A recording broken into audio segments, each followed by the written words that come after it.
Tá aqui no NOQD Clip, certo? Já deixa seu like, compartilha esse vídeo se fizer sentido pra você. De bola, jogo rápido aí. Venda do Thales por 6 milhões de euros. O Palmeiras tem 20% na transação futura.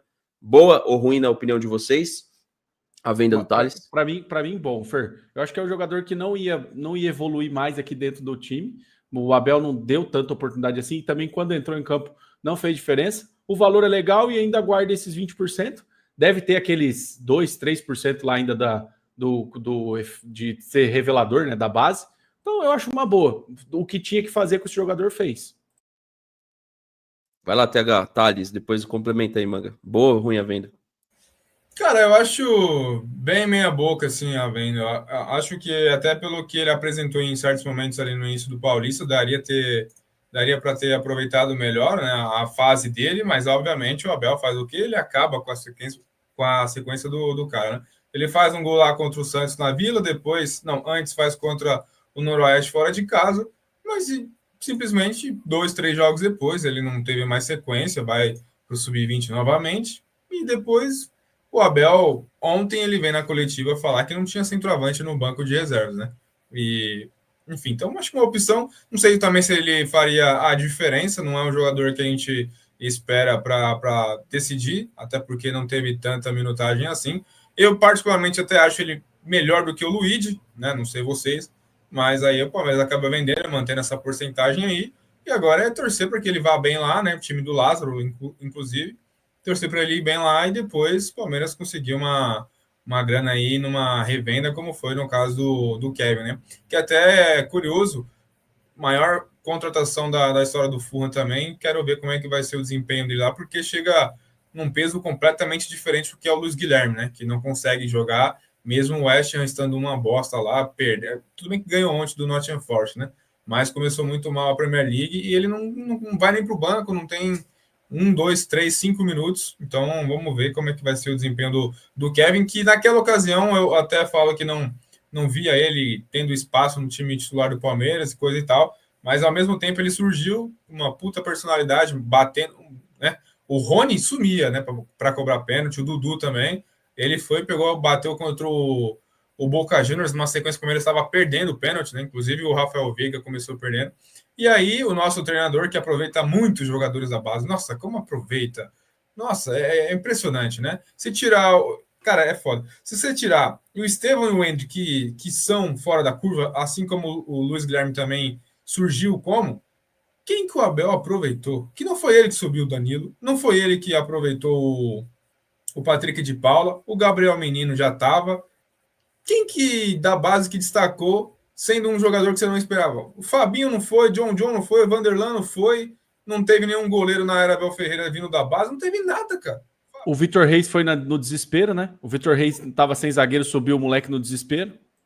O Hendrick ele mandou pra Disney. Enquanto o Arsenal tá estreando um moleque de 15 anos lá, o outro time estreando um moleque de 16 anos, o Hendrick aqui ele mandou pra Disney. Enquanto o João Paulo fala que os moleques têm que enfrentar mesmo e jogar bola, o cara tava mandando ele pra Disney, pô. Vocês conhecem o Odegaard? Conhece, né? Todo mundo aqui conhece. Ficar de olho num jogador. Vocês sabem para que time que o Davi Luiz foi jogar? Pessoal do chat, vocês aqui? Chipre. Isso, lá no Chipre. Tem um jogador que passou pelo Arsenal, que por incrível que pareça, vai ter vídeo sobre ele em breve. Hoje ele vale 2 milhões de euros. E ele passou aí, esse time passou pela Estrela Vermelha, né? Esse jogador vai ter uma valorização. E com certeza era uma opção muito foda para time aqui do Brasil. Com 17 para 19 anos... Não vou falar agora que eu vou fazer vídeo sobre. É só para ver quem que vai saber aqui. Com 17 para 19 anos, o pessoal do chat, 17 para 19 anos, ele era tido como uma grande revelação do Arsenal. Uma grande promessa. Não vingou.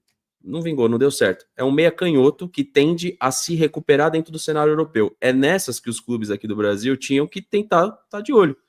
Tinham que tentar fazer uma contratação ousada. Ficar de olho, a gente vai trazer esse nome aí também. Não é o Oxalá Chamberlain, não. Não é ele, não. É outro. Também não é o Wilshere, não. É outro. 26 anos só. Não é um jogador velho, não. Então, só para ler aqui, Manga, antes de você complementar a questão do Thales, o João fala que se a CEP jogar no 4-4-2 com Carlos Miguel, Giai, Murilo Gomes, Piquerez, Paulinho, Andreas Pereira, aí o Paulinho não sei onde entra aí, mas o Paulinho, Andreas Pereira, o Aníbal, o Felipe Anderson, o Vitor Roque e Flaco, o time é time para bater de frente. 4-4-2 é o que o Abel tá fazendo, né? 4-4-2, 4... Eu acho que tinha condição de 4-1-3-2. Manga, complementa do Thales aí. Então, só para recapitular, foi 6 milhões de euros. Hoje, a cotação deu 38,2 milhões. O Palmeiras permanece com uns 20%, tá? Então, e aí agora se encaixa o porquê que ele estava sendo colocado no Paulista, né? Para você ver como existem as vitrines, né, Manga? Que o Abel usa, os times aí usam para poder fazer essas vendas, né? Não, de fato, mas cara, depois que chegou ainda o Vitor Roque, aí não tem mais espaço, né, pro Thales, velho. Realmente o Thales não ia ter tempo para se desenvolver, não ia ter minutagem para se desenvolver, e aí realmente eu concordo, porque nesse momento, com o Vitor Roque e o Flaco, não tem espaço. Eu acho que o próximo a ser negociado assim que pintar uma propostinha é o Luigi também, né, que a janela vai fechar agora. Mas o Luigi, se tivesse aparecido alguma coisa, também teria sido vendido. Porque não vai ter espaço para se desenvolver agora com esses dois atacantes. Então, acho que eu tô com o TH. Tipo assim, é uma venda medíocre? É uma venda medíocre, 6 milhões. Mas, tipo assim, é melhor um na mão do que dois voando, né? Thales ou Luigi para vocês? O Thales. O Thales sempre se mostrou mais... Aí o que o Abel falou ontem? Que não tinha centroavante no banco. Então, realmente, na cabeça dele, o Luigi virou ponta.